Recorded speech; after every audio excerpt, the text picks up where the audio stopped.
ఓం నమో వెంకటేశాయ. చాలా సంతోషంగా ఉంది. కొత్త సంవత్సరం 2026.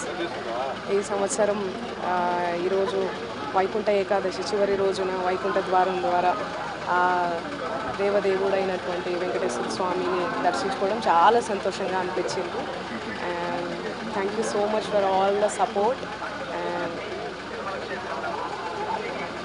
వెంకటాచల నిలయం వైకుంఠపురవాసం, వెంకటాచల నిలయం వైకుంఠపురవాసం, పంకజనేత్రం పరమ పవిత్రం, శంఖచక్రధర చిన్మయ రూపం, వెంకటాచల నిలయం వైకుంఠపురవాసం.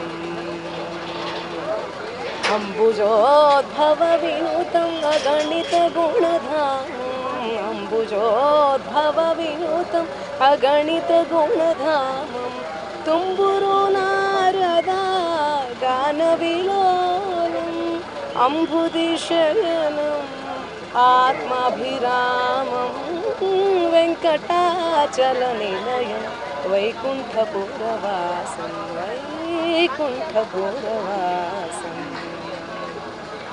జై Srimannarayana. Thank you so much. Thank you.